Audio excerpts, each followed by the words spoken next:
Well, the biggest opportunities for energy and comfort in the HVAC arena probably starts with the duct system. The average duct system loses about 40% of the energy that goes into it, whether it's cooling or heating, and the duct system ends up putting the wrong amount of cooling or heating into the rooms because they're not balanced well and not designed well. So, and this is in the residential area. And so that's a huge opportunity. I guess the next thing that I would bring up is probably the amount of refrigerant and the amount of air in an air conditioner or a heat pump, and the amount of airflow across the inside coil. So those are things that are chronically incorrect. About 2/3 of the units have the wrong amount of refrigerant in them, and better than half of them have low airflow compared to what they should have in order to be at their full efficiency. So the units are just not working properly, and the result of that is that oversizing is also a really big issue. So in order to cope with all these problems that get built in from the beginning, contractors and builders and even homeowners, when they request a new unit or replacement unit, tend to go to a unit that's way too big, and it just makes the problems even worse. The problems that, as a result of oversizing, the problems grow because you have too big an air conditioner for too small a duct system, so you can't get the right amount of airflow through it. You cover up problems with respect to the amount of refrigerant in the unit or the amount of airflow across the inside coil by just raising your utility bill.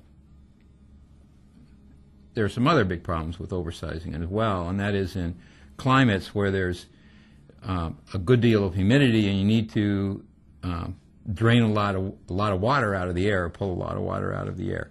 In those areas, when you have a oversized unit, it runs for very short cycles, and very short cycles end up being very poor at removing moisture from the air.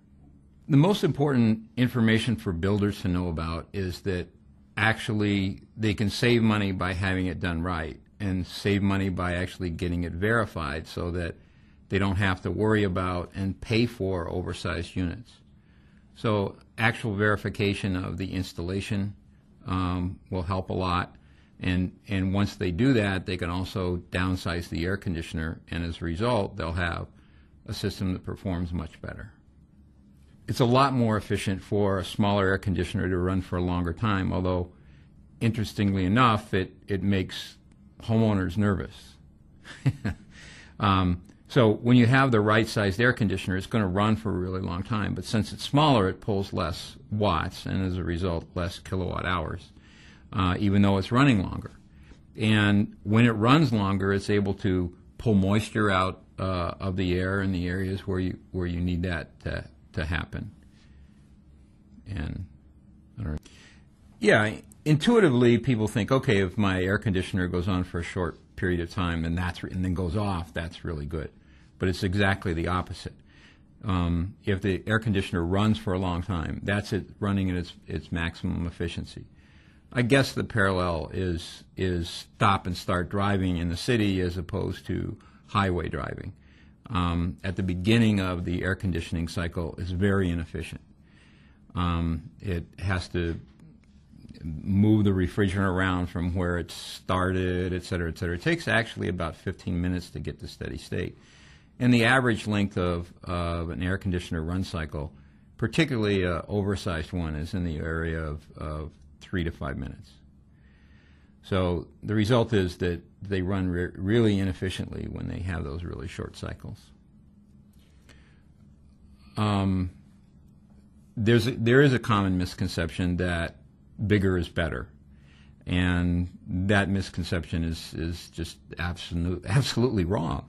You really want to have a smallest air conditioner that can do the job for you.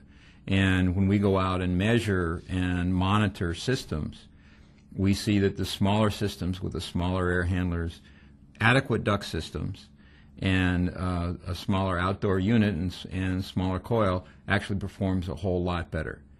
for example, in Northern California, in one of the hotter areas up there, we just looked at a couple of houses that 3,500 square feet that have 2-ton air conditioners on them. And it's very hot in this particular area. And all the local contractors, except the guy who put it in, says, you know, you just can't do that. That's impossible. But it's working perfectly.